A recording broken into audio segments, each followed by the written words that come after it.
She may look like a grandma, but authorities in Florida say she is a cold-blooded killer. Come here. Oh, what's happened? Susan Avila is accused of going on a killing spree, taking the lives of not just one of her ex-husbands, but two. He said that, I guess they caught her, the ex-wife, going to Panera Bread and stealing the to-go bags. We have newly released body cam footage that not only shows the moment of her arrest, but also the critical clue that investigators say helped break this case wide open. We're on the case, presented by Law and Crime. I'm Chris Stewart. We'll be with you in just a second. My shoulders hurt.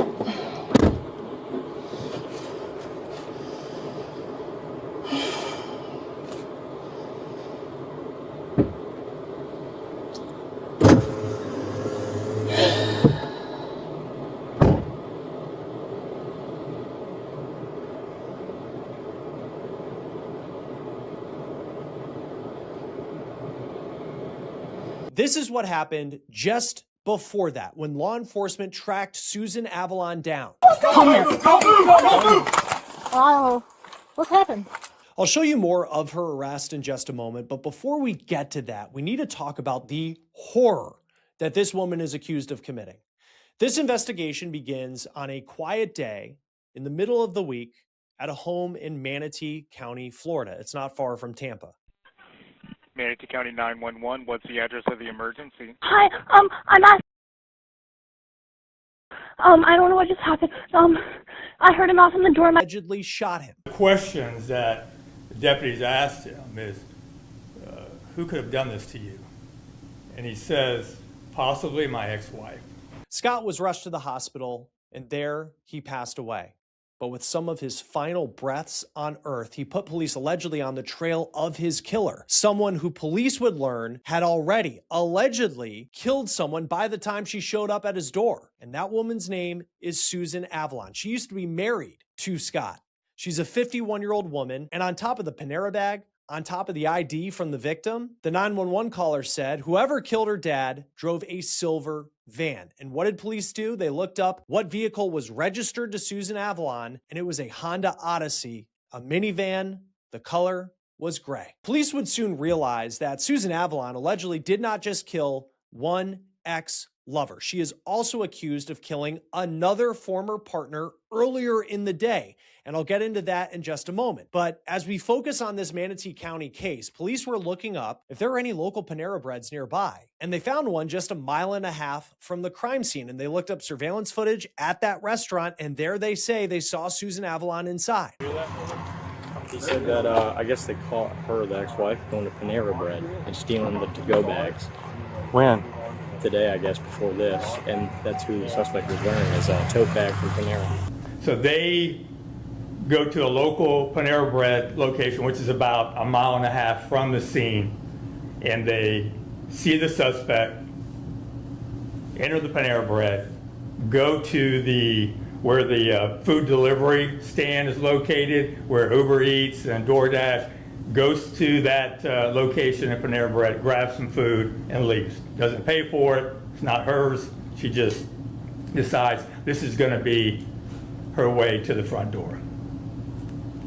We have a license plate reader that picks up the suspect's car. Avila had been divorced from David Scott for 11 years. And the way that police found out that she had allegedly killed someone else that same day, it is chilling. Police say they went to Susan's home, which is in Citrus County, Florida, and as they were waiting on a search warrant to go inside, they saw her come out of the house, and she got into that silver minivan. And in her hands, she allegedly had bleach and rags. So police, they moved in to arrest her. Come here.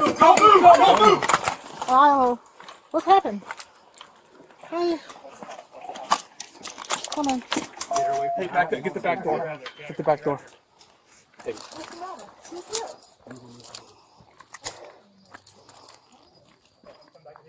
Yep. Now, what you don't hear in that body cam video is what she allegedly told police when they asked her about whether she killed her ex-husband that morning. So we get to the house in Citrus County and we see her car. The car that we believe is the vehicle involved in this homicide. We sit waiting for Citrus County to assist us. We're writing the search warrant, doing all the necessary paperwork that we have to do to be able to go into this home and talk to the suspect. She comes out. She comes out of the house with bleach and cleaning rags. Gets into the Silver Odyssey and begins to wipe down the car.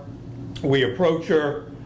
Detectives let her know that they are there to speak about her ex-husband. She says, which one? Quote, which one? Investigators at that point only knew about the man she had allegedly shot at his doorstep with a Panera bag earlier that day in Bradenton, Florida, in Manatee County. So they were at this point wondering who else could be in trouble, who else could be dead. So they looked up people who were close to Susan Avila, and they realized they needed to go check on another former lover of hers. It was a man named Tommy Fletcher, and he lived in Tampa. But what we believe happened is that she left Citrus County that morning. She traveled into Hillsborough County. She killed the first victim, which is her second ex-husband. She came across the Skyway into Manatee County. She went to the Panera Bread where she took the items that we discussed and went to her second ex-husband's, or her first ex-husband's home, the second victim, and knocked on the door and shot him. Because this deputy has to go. It's cold. I'll make sure that mine's a little bit warmer for you, okay? Okay. Like, I'll get, like, really bad shoulders. Yeah, that's fine. My leg brace. I passed out and fell last week and hurt my leg. Oh, well, I'm sorry you're going. I'm sorry that happened. All right, is that a little bit warmer for you? Yeah. Okay, perfect. All right. So Avalon was now in custody, and even though she had been nabbed for allegedly killing two people, she's complaining about how cold it is in Florida in December and how uncomfortable she is as this officer is preparing to take her to jail. We'll be with you in My just a second, shoulders okay? hurt.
Here's what Avalon says as she gets to the county lockup, and yes, she is still complaining. Hold on, because I got to fix this one because it's too loose.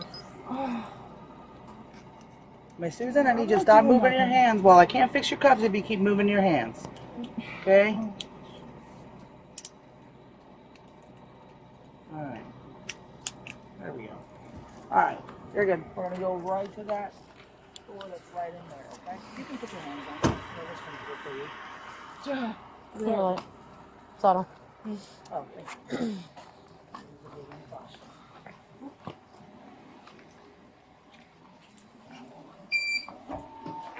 Right through this door. It's going to be a second hallway on your right. Right?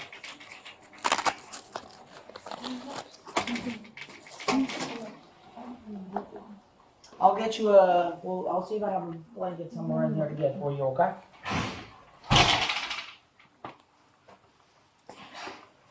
Nope, this one. We're gonna go to the second ward. Yep, I'll tell you when to charge. Keep walking straight for me, okay? I'm 10 total, 1737, what's up?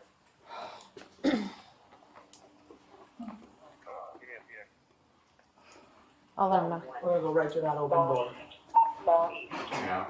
Hey, Well, don't forget to call Sarge. I will not.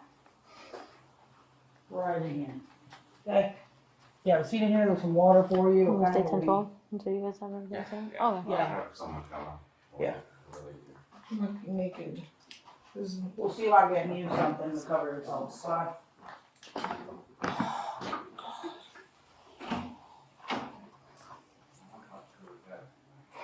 You're fine.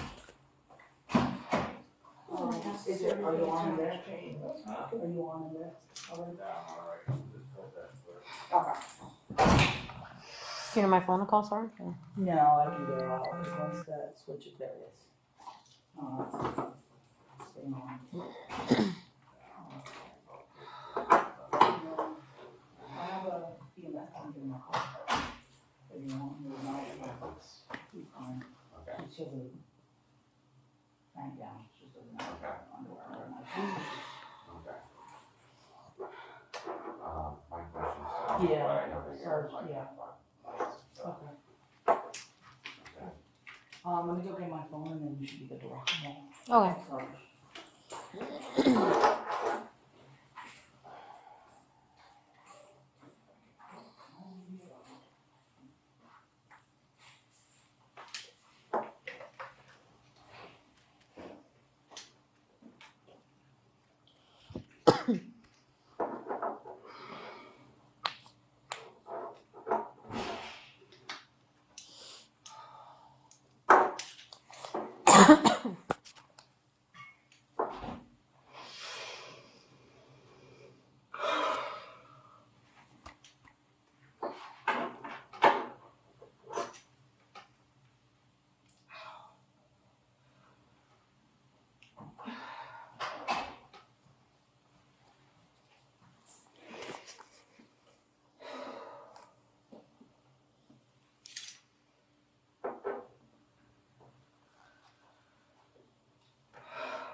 You good?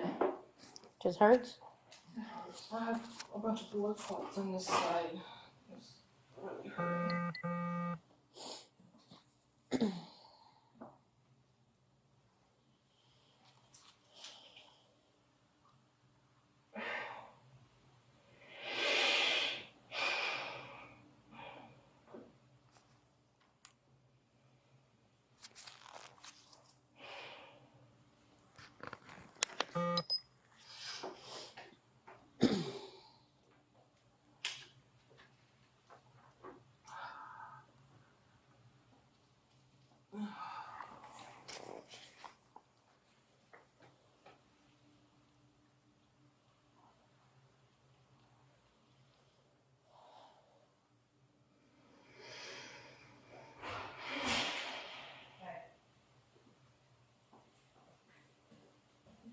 It sucks.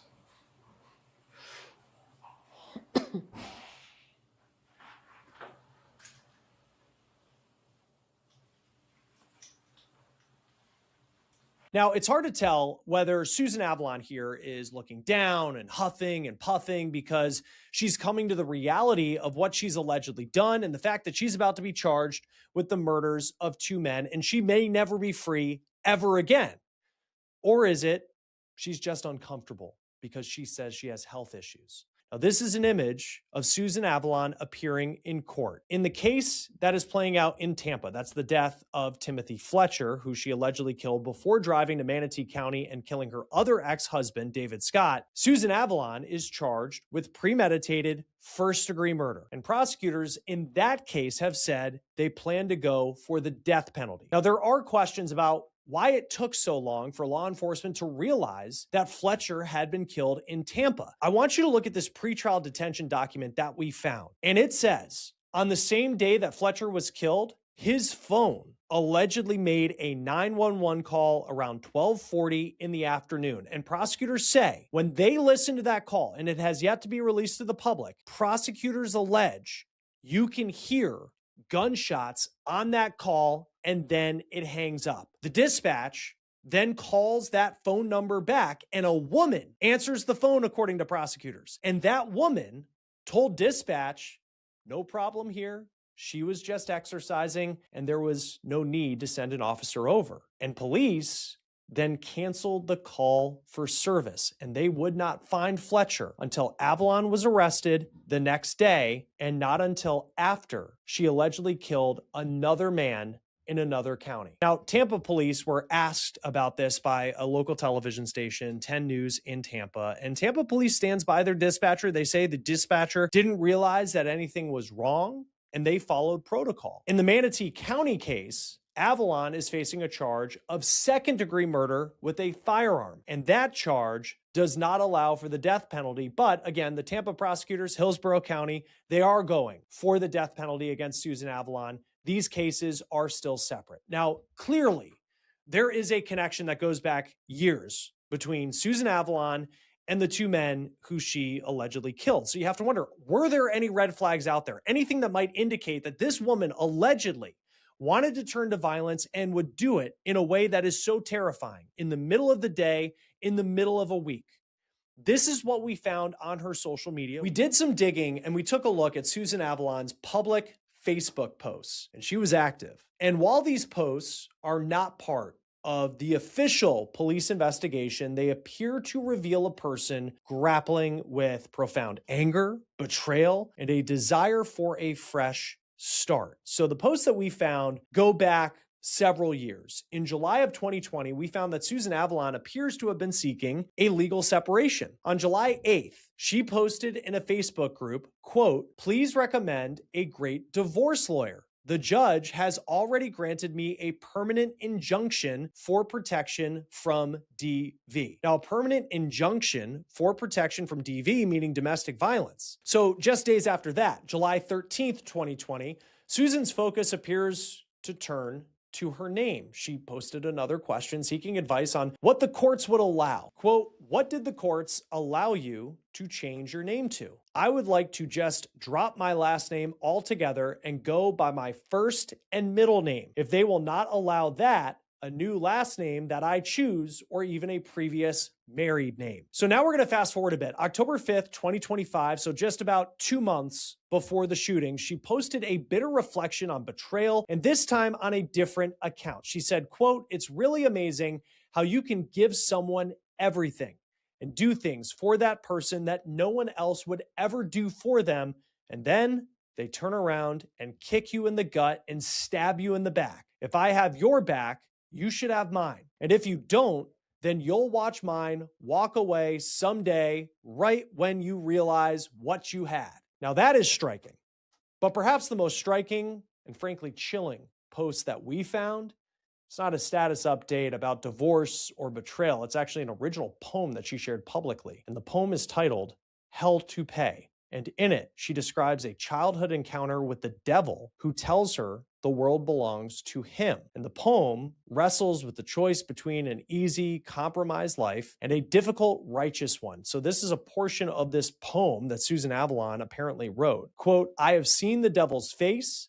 He said he would never leave me be. I would never be alone. It is easier just to give in and give the devil his way. And your life on earth will be easy, but there will be hell to pay." Again, we just want to note that Law enforcement has not said these posts are direct evidence of motive in this case, and they're not officially part of the criminal investigative file. And law enforcement have not publicly stated what they believe the motive is for Susan Avila to allegedly kill these two men and why she chose that day at that time to carry out such allegedly a terrifying crime. Now, as far as when she is next scheduled to be in court, these cases are still moving forward. In the Hillsborough County case, that's where they're going for the death penalty. She has a status hearing on July 9th. In Manatee County, she is due back for case management, a hearing on that July 30th. No trial dates have been set in either case. That will do it for On the Case, presented by Law and Crime. Subscribe to us on YouTube and Spotify, and we are also now streaming on Peacock.